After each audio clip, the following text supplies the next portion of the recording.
Okay, so thank you, Shane, for joining with me today. I'm obviously in sunny Brisbane. You're obviously in sunny Dubai, and it's really exciting for us and for our customers to have a chat with you about being a travel blogger and how exciting it is.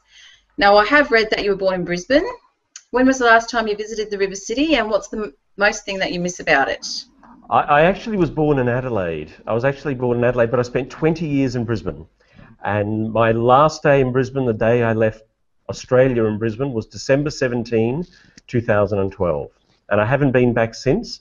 And the one thing that I miss, someone actually asked me this last night, the one thing I miss is going to Lang Park to watch the Queensland Maroons play in the State of Origin.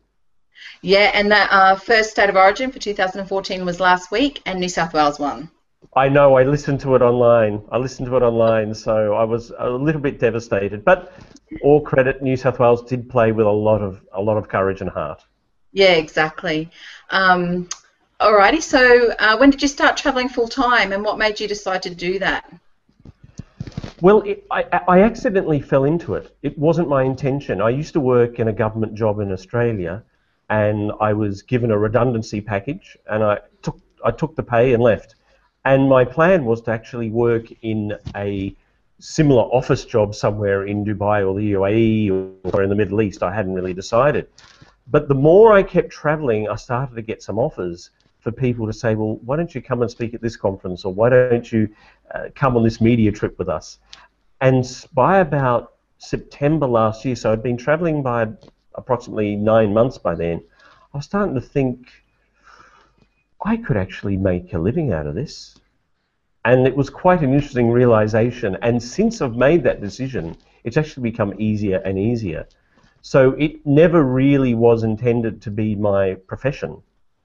This was just something I happened to fall into, though I'd been working at it a lot while I was passing the time while I was traveling, and then it seemed to take on a life of its own. So that kind of answers the next question, which was, how do you fund your travels? Well, that's really interesting, and for anyone who's starting, so I'm sure there's quite a few bloggers or aspiring bloggers out there who want to start. I've been mixing with a lot of the biggest bloggers in the world, which I am not, I can assure you. There are hundreds bigger than me.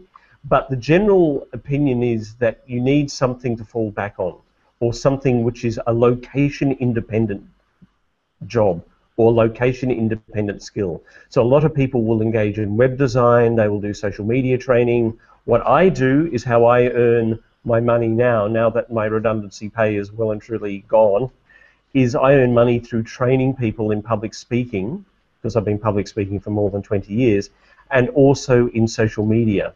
And so I do that through a company here in Dubai, so I basically work ad hoc. It's not an employment contract, so when they need me, I come back into Dubai and do the work. But I also am starting to receive payments now for speaking gigs that I give around the world. So I'm not earning as much money as I do in Australia. I'm nowhere near as much, nowhere near. But the lifestyle is outstanding. So it's an okay balance at the moment. Wow, very exciting to think that you can travel and fund it all at the same time. That's amazing. And Yeah. get rid of the government job. Yeah, and get rid of the government job, or got rid of me probably, was more accurate with the redundancy pay. But I think the one thing is to have a skill that you can use when you're on the road. Some people are writers, some as a website designer seem to do very well. If you have a job where you need to be in an office, it's going to make trying to do this a little bit more difficult. It's possible.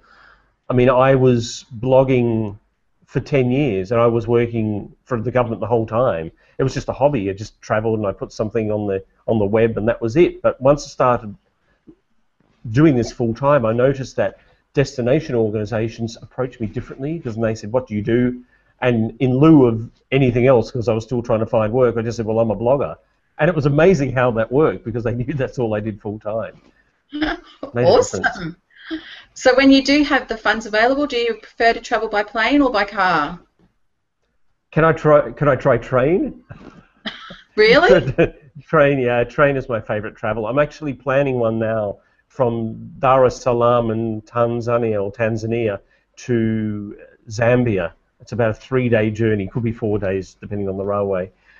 And I love train travel, but next is car. next is car. They're definitely being on the land enables you to see the countryside more. I went on my first cruise 2 months ago. I was speaking above on a cruise boat crossing the Atlantic, and I think that went to number 2 on my favourite list. I think I even edged out having my own car. It was amazing fun being on a cruise line and being a speaker on a cruise. Incredible fun. Yep, so land or sea, hey? Land or sea, plane. Look, I travel probably 1 international return flight a month at the moment, so I do like it, but I love seeing the landscape, and you can't really see it much from above the clouds. Okay, cool. So your blog is called The Travel Camel. What made you choose that name? It was actually chosen for me in a strange way, because I had another name originally, which was going to be Frivolous Frog. That was the original name, I know. And I have this real thing for camels. I find them very interesting creatures. And I made jokes to someone that I'm going to retire with a herd of camels somewhere in the desert in the Middle East and live there, and that's how I'll spend out my days. And then someone said to me, you're a travel camel. And I thought, oh, okay. And I thought, well, the travel camel, the definite article sounds better than the indefinite. And so I came up with the travel camel as a result of that. And I've used that as my blogging name for about 8 years now, but I only started the website last year. Okay, so just reading through your blog, it's about going to places where people dare not tread. Have you always been a thrill seeker? People say, well, you're a thrill seeker or you do dangerous things. I don't. I don't think I do. Yes, okay, I go to Afghanistan and Iraq and North Korea, but I do my research and I don't go to places that are obviously dangerous. So someone asked me the other day, I went to Somaliland, which is a self-declared independent nation from Somalia, and it's very safe. And someone said to me, would you go to Mogadishu? And I said, oh, no way. You'd be a bit mad to go to Mogadishu. Because I know you just have to read reports to know that this is not a place. And I'm not talking about media reports. You talk about traveller reports or people who have been there. And that's where I get my information from. It's never the media, and it's not government advisories generally. It's from people who live there or have travelled there, and they will tell you whether it's safe or not. So I do my research. So I don't consider myself a thrill seeker, but everyone seems to. So I suppose I am, but I think the first taste I had of a place that was different from my own culture was Turkey back in 1992, so that was a long time ago. And I was utterly overwhelmed. I had culture shock, major culture shock in Istanbul. It was frenetic, it was crazy, it was noisy, there was hassle everywhere, and I just had to get out. 6 weeks later, I returned to Istanbul, and I had more of the feel of these sort of countries, and I loved it. And since then, I started traveling, and then I had a bit of a hiatus for a while, and the more I've gone to these places, the more I've enjoyed them. So the Middle East is my favorite region, and then I thought, well, why don't I go a little bit deeper into these places? And that's how it happened. Afghanistan came about because someone told me Afghanistan was the most beautiful place they had ever seen. And they're correct. It was, and it is. Someone told me Somaliland was one of the friendliest and safest places they've ever visited, so I travelled. And these were other people who I know who are travellers, and they've kind of inspired me to go to these places. So a lot of people would consider those places dangerous. You've never felt that you've been in a situation where you have been endangered? No, never. Never. There are two situations that come to mind. And the one thing I have to say is that not every part of a country is dangerous, even though people think it's dangerous. Now, to give you a perfect example, the Brisbane floods. Now, I was in the middle of the Brisbane floods in 2010. I had water around me. I lost power for 8 days. Yet, I have friends, I could have walked half an hour, and they never lost power. You wouldn't have even known there was a flood on. So when you see danger perceived in a place, it's normally quite limited. It's just like I was in Bangkok during one of the protests. You would have hardly noticed it was going on because only a small section of Bangkok was being affected. So if people say to you that Iraq is very dangerous, well, Kirkuk is very dangerous, and Baghdad you have to be very cautious of. But Erbil, which is the capital of the region of Kurdistan, or the Kurdish region of Iraq, to give it its proper name, is very safe.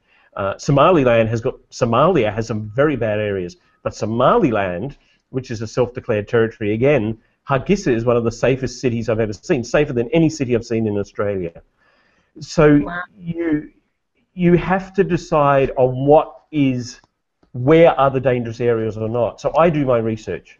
You have to do your research. If you go to these places without doing your research, that is dangerous, because you're putting yourself at risk then.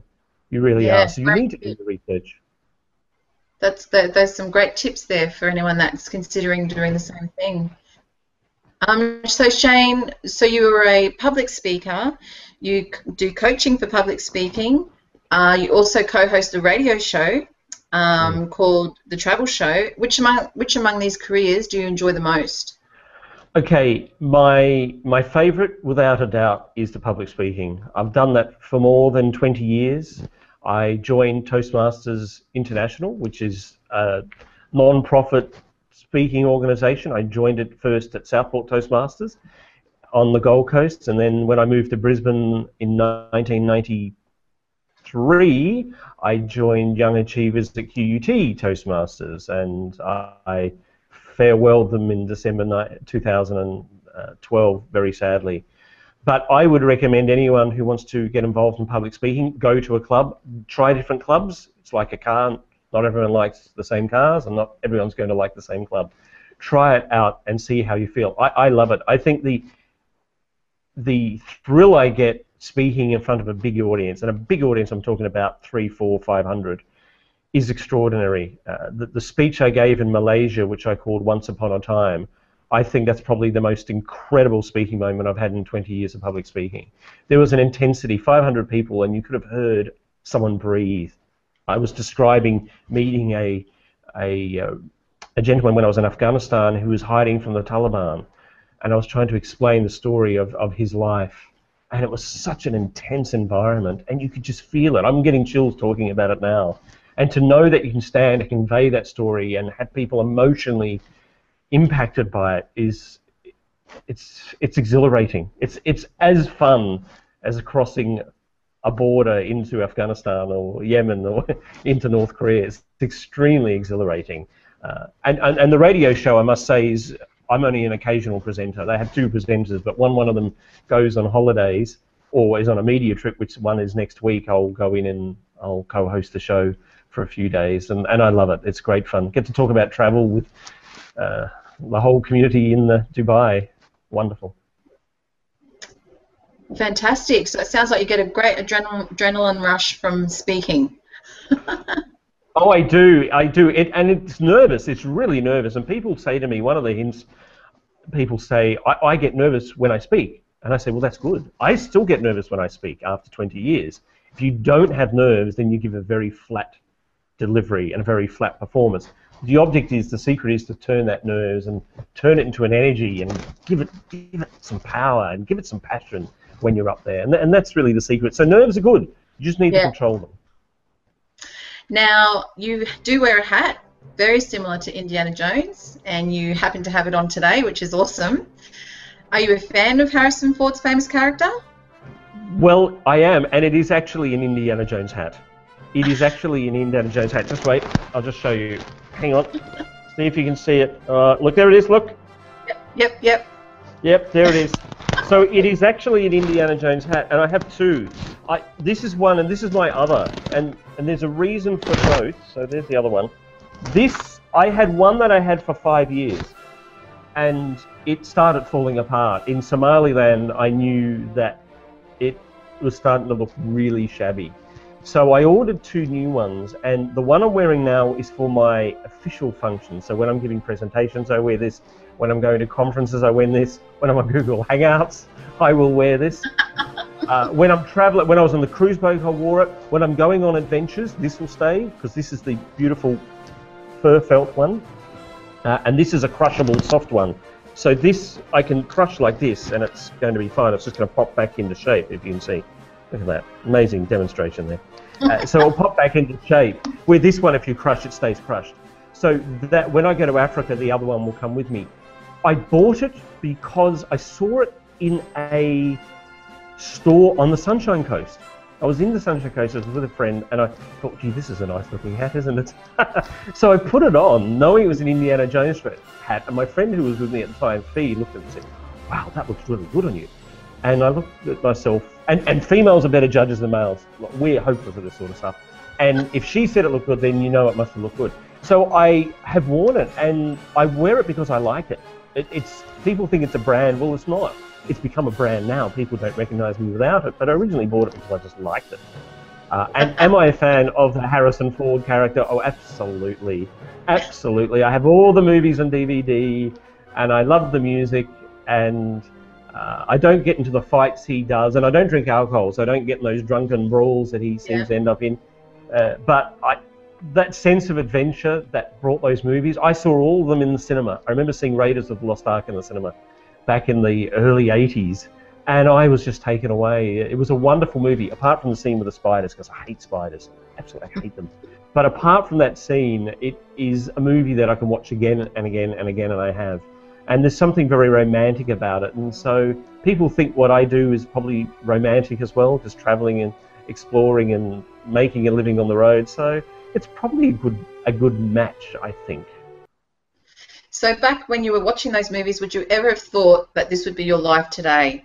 Never, never, absolutely never, never ever. I mean, when I joined Toastmasters in 1990, if you'd told me someone was going to fly me across to America, put me on a cruise boat to give 8 speeches about destinations I've visited, I would never have believed you. And even a year ago, I wouldn't have believed you. But now, it's happening. And I'm laughing because I still don't believe it. It was never intended this way. I keep saying to people, this was never planned. I'm just doing what I love, which is public speaking, which is traveling, which is photographing, which is writing. This is what I love to do, and it's just happened. So I could never have imagined it. I wake up some mornings and I can't believe what I'm doing, and it's a lot of work. It's a lot of work. You're your own business owner, so it's a lot of work, but it's an amazing lifestyle. Definitely inspiring, that's for sure. And I suppose you need to pinch yourself every day to remind yourself that it's actually real for you. Now, so if your life was created into a movie, which Hollywood actor would you want to play yourself? The one that I would choose is somebody that people thought I looked a lot like in my younger days. So it's not Harrison Ford. He's far more handsome than me. It's actually James Woods. James Woods. He was in the movie Salvador, and he was in a couple of gangster movies. Quite a thin face like mine. And when I was in my 20s, we did look quite similar. I think he's a bit different now. I think I've looked worse and he's looked better as the years have gone on. But James Woods would be my choice. And he has a bit of intensity about him. When I speak quite intensely because I have a lot of passion about my life and what I do. And he tends to speak the same way on the screen. He has that demeanor about him. So he'd be a good choice. Awesome. So your life sounds so hectic and busy and traveling everywhere and talking and speaking to a lot of people. What do you have to do to relax? What are some things that you have to do so you know you're relaxing? I don't get a lot of time now. Anyone who's ever run their own business knows you don't get a lot of time to relax, and you're always on the job. So even when I'm supposed to be relaxing, I'm checking Twitter. I'm checking Google+, I'm checking Facebook. There's always something happening. Relax, I play solitaire board games. Believe it or not, I carry these little boxes of solitaire board games with me, which I play occasionally, and I just escape for a while. I love choral music, believe it or not. I love choral music, especially Venetian polyphony from, I think it's the 15th century, so it's a very narrow niche, that one. And I love it. Music helps me relax. I do need at some stage to go to an island somewhere without internet and sit for a week. And I have been planning it, but I just haven't made it yet. And I will have to do that at some stage. I'm thinking of when I'm in Victoria Falls, actually. I'm thinking of going to Victoria Falls in July, August. And when I'm there, I think I'm just going to disconnect from the world for a few days and just enjoy the amazing natural beauty and some of the activities there, and just remove myself for a little bit, I think. Yeah, technology definitely is fantastic for our world today, isn't it? But it does definitely stop us from having the 9 to 5 jobs that we used to all have, Yeah, and could come home and relax every day after work. But now definitely we have to, like you said, you're going to have to block out a whole week and consciously not take any electronics with you so that you can actually relax. Do you know a great place to relax is actually on planes? On Yep. planes, I virtually do nothing. So the beauty with being here in Dubai, I'm only 8 hours to Europe, I'm a few hours to Africa, I'm 8 hours to Asia, which is why I love it here, because I'm the center of everything. But my last flight I took, which was back from Germany after giving another presentation there, I just watched a couple of movies on TV, listened to music, did nothing else, just relaxed. There was no one in the seat beside me, so it was very comfortable. That's when I tend to really unwind, is on a plane. So aside from not being able to relax too often, do you ever get to sit down and just think about the future and what the future holds for you? Oh, constantly. I'm quite a deep thinker. And because I travel on my own, and I do all this on my own, there's no one staying with me here in Dubai, and I travel most times on my own, not always, but most times I travel on my own, I have a lot of time to reflect. So I do think about the future, and it's impossible to predict. Until last night, I didn't know where I was staying tomorrow night. And I still don't know where I'm staying tomorrow night in Dubai here. I have to move, but I think I found a place which is near to where I have to deliver some training and nearer to the radio station, so I think I'm heading there. But I don't know. I know I'm intending to go to Romania later this month, and I'm getting offers all the time. I know that I have at least 2 speaking gigs in Europe coming up. I can't really reveal those at the moment. And I can't tell you what I'm doing month to month because everything changes so dramatically. My website really focuses on places that people rarely travel. So, you know, Afghanistan, Tajikistan, Somaliland, and a few others are appearing in there as I travel. But I'm getting offers now from people to say, well, we'd like you to report on this luxury destination, or we'd like you to go to this destination, which is a bit more standard as a tourist destination, and photograph it. And these offers come up and they happen very quickly, so I have no idea what the future holds. I can't even imagine. I just don't imagine. And I don't plan, because then if you plan, it actually, to a degree, it actually narrows your options. So I think it's good to have goals, and I have goals, but what I discovered about doing what I've done in the last year is that uncertainty liberates you. And Wow. if you can deal with the uncertainty and not knowing what you're going to be doing in the next 2 months or 3 months, you open yourself to everything. If you plan everything ahead, you close yourself to options. And this is coming from a guy who planned every holiday meticulously. I would plan, I could tell you exactly where I landed, I could tell you any day where I'd be, what's the train, what's the flight number, and everything. And that was me. And now I don't even know where I'm staying tomorrow night. I haven't even booked. And this is the life I've had to adjust to. So it's not for everyone. You have to be able to understand that uncertainty. It's not for everyone. But if you can deal with it, it's quite remarkable. And so you've obviously evolved, though, from being the organised planner to being one that is now able to be flexible with what happens. So having said that, if we use that as some advice for anyone who wants to become a new blogger, have you got any other tips that they may be able to use? Oh, definitely. When I've spoken in Malaysia Social Media Week, I've spoken there a couple of years now, and I'm being invited back next year.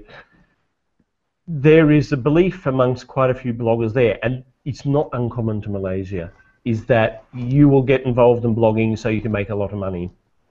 Well, I have news for you. You don't. You don't. It's not about the money. It's not about the money. It's about the lifestyle. It's about the dream. And then this is what you pursue. If you go into vlogging for the sake of making money, travel blogging, you best look elsewhere. You really need to look elsewhere. The model that most people have now for making money rarely involves advertising. You're not going to make a lot of money from advertising. It is bringing in other services. I would say have money behind you first. Number one, have money behind you. Two, you're going to work very, very hard for not a lot of return for quite a time. Okay, so you need to be prepared for that. And three, if you can have some other financial backing and not just your blogging, then do so. So I teach people in public speaking and speech writing, and I teach them in writing for the web and social media. That's what I do. And I talk to other people about the relationship between bloggers, people like me, and the travel industry. So these are the sort of talks I do. I get paid for these, which is great, because if I didn't get paid for these, I'd be sleeping in the streets now. Probably in Africa, I suspect, was the only place I could afford to live. So that would be very helpful if I was able to get money from these things. So I would recommend that you have something that you can take with you, a skill that you can take, that you can do on a contract basis or consultancy basis, that if you wanted to do this seriously, but don't go in for making money. Go in because, remember, travel is a dream. Travel is something that people fantasize about. It's something they make memories of. They can laugh with their friends 10 years in the future and talk about the wonderful time they had in Madrid, for example, or it might be they attended a wonderful spa in Bangkok, and can you remember the service we had there? Or there could be a beach resort, walking with the person they loved hand in hand along a beach as the sun slowly set. And this is stuff that memories are made of, and that's what travel is. It's about dreams, and you need to remember that's what travel is. Yeah, it's going to be a business if you want to do what I do, and you have to think that way. But at its core, you have to have the love for it, and you have to have the passion for it. And if you don't have that, and if you don't really have that, and you don't believe it, and you don't love it, then don't do it.